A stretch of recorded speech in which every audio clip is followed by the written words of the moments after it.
उ एक एगो नजर से देख लगी साला ई सब ई एथी नचनिया बजनिया हो कौन बुलाया यहाँ तुमको, भागो जल्दी भागो। तो तनी वहाँ शर्म महसूस होला कि हे सब कुछ सेटअप लगा के लड़की के सामने अपन बेइज्जती एथी करतनी।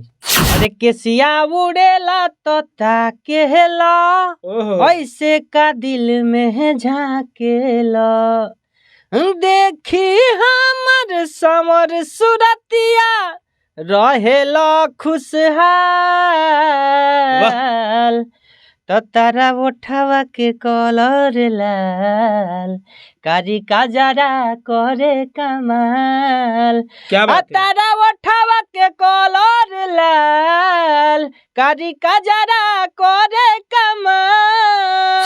मेहरारू बड़ी दौड़ा दौड़ा मारी मेहरारू के संगे 3 गो लड़का बना हेती हेती वो मरियन जानते बनी फेसबुक या प्यार कैसन होला, डीपी से प्यार होता है। जिस दिन मिलिएगा पता चलेगा 5 लाख लुटा गई आ निकलल के आफ्ताब भाई। अच्छा लड़की पटावे के बारे में मत सोची, अच्छा काम करे के बारे में सोची। बिल्कुल से झगड़ा भइल बा, कोशिश करी कि भौजी मान जाए। आज गर्लफ्रेंड से नंबर दी हमरा के, हम ट्राई करतनी देखतनी हम कैसे नहीं घी मानत। अच्छा तुम नहीं छोड़ के चल जेबो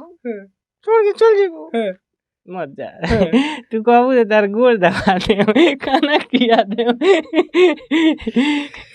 कि क्या लगता था तुमको नहीं लौटेंगे, जब तक तोड़ेंगे नहीं तब तक छोड़ेंगे नहीं। आपने इस बात को जरूर कहीं ना कहीं सोशल मीडिया पे सुना होगा। और ठीक उसी प्रकार से कृष्णा जी का गाना आया हुआ था मुन्नी हऊ का, उस गाने को डिलीट करवाया गया। उसके बावजूद भी वो गाना ट्रेंडिंग किया और अभी तक ले साथ ट्रेंडिंग पे है। एक गाना अभी फिर 2 दिन पहले आया है, वो भी गाना अभी ट्रेंडिंग पे है और उस बात को ये दोहराते हुए नजर आएंगे। सबसे पहले बहुत स्वागत है। लव यू जितना भी बड़ भैया जस्ट बिहार वॉच करो तनी सभी भैया के दिल से धन्यवाद।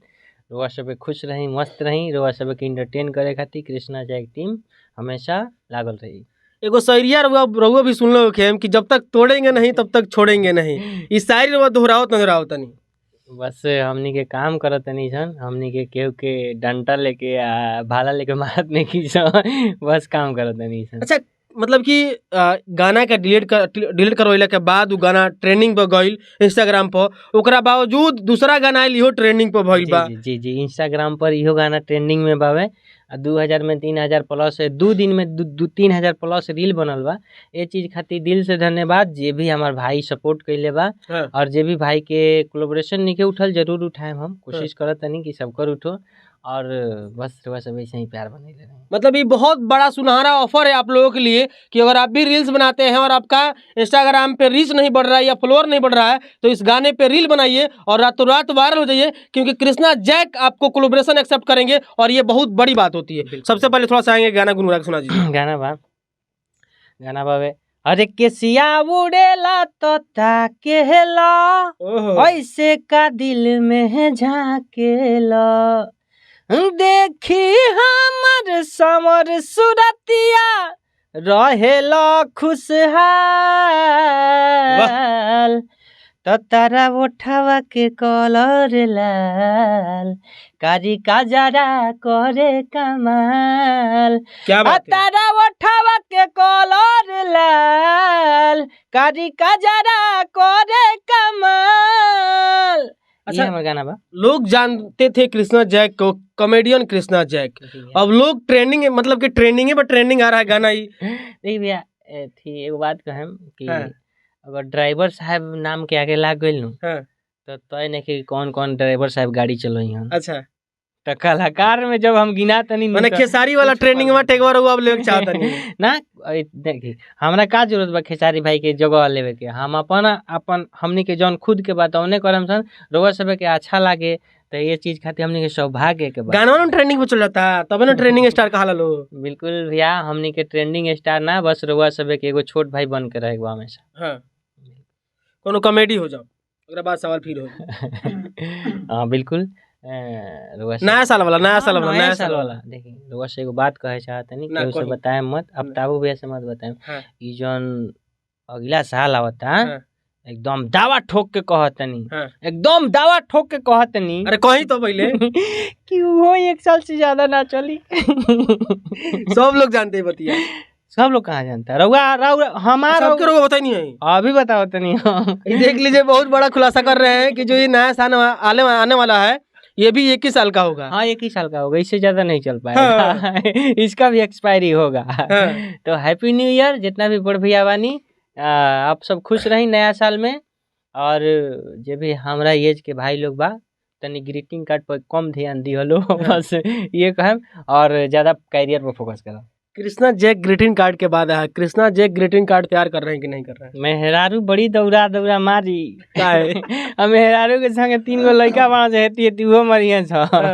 तो कहीं ना कहीं कृष्णा जैक ई चीज से वांछित बड़न और ई चीज निखन कर सकन। हाँ ये बात है कि सारी नूरी रहती से तो देखल जाई। सारी नहीं खींचा, सारी नू नहीं खींचन, मेहरारू बिया पटदारियों में नहीं खींचा। छोड़ी बातें खत्म करी रुआ। काहे लामा चौड़ा करत नहीं, में तो खोया जाई तो हो ही जाई। अच्छा, आप ग्रीटिंग कार्ड तैयार नहीं किए हैं, जो लड़कियां हैं कृष्णा जैक पे फिदा रहती हैं, ग्रीटिंग कार्ड तो जरूर आई।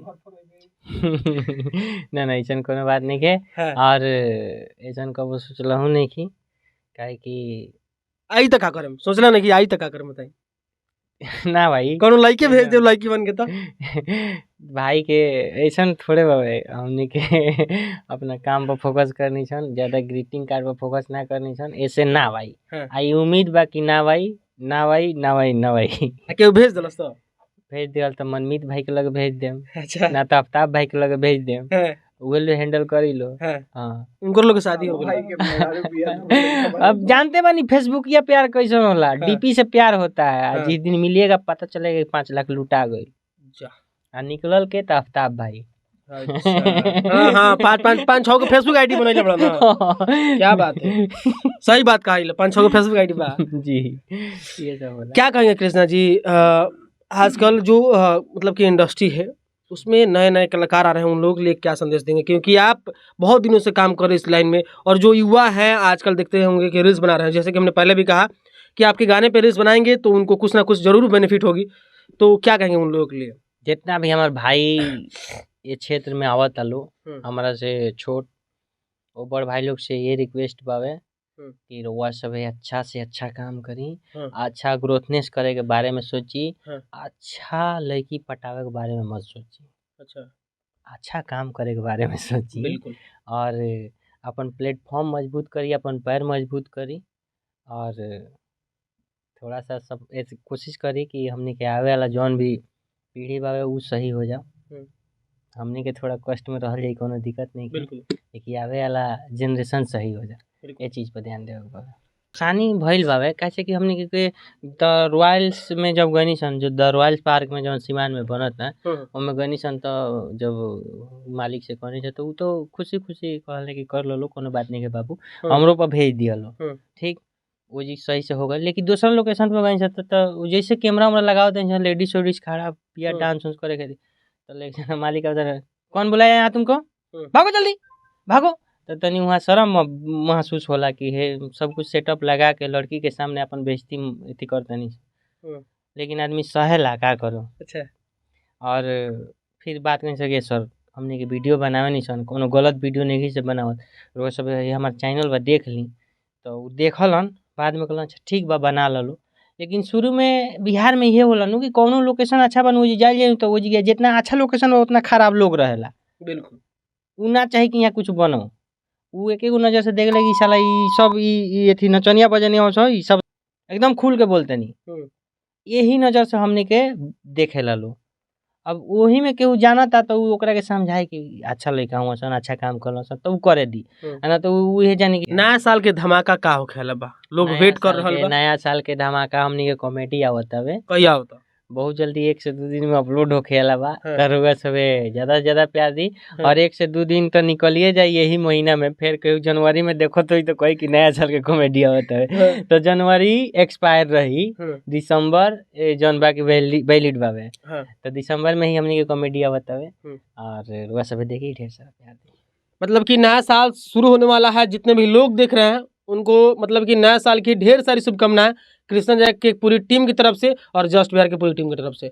कृष्णा जैक जी का एक गाना हुआ है कजरा करे कमाल, जाइए यूट्यूब पे सर्च कीजिए, कृष्णा जैक न्यू सॉन्ग तो भी आ जाएगा, या सोहराब म्यूजिक भी सर्च करते हैं तो आ जाएगा, पहले ही गाना आएगा। और अभी तक ले 2 लाख प्लस हो गया है और 20,000 लाइक प्लस हो गया है और इंस्टाग्राम पे ट्रेंड कर रहा है। तो एक बार जाइए आप लोग भी, जितने भी लोग इस वीडियो को देख रहे हैं, एक बार सुनिए उस गाने को और इस गाने को भी ट्रेंडिंग पे ला दीजिए, क्योंकि हमने शुरू में ही कहा था कि क्या लगता था तुमको, हम नहीं लौटेंगे, जब तक तोड़ेंगे नहीं तब तक छोड़ेंगे नहीं। ये डायलॉग आपके मुंह से सुनना चाहते हैं।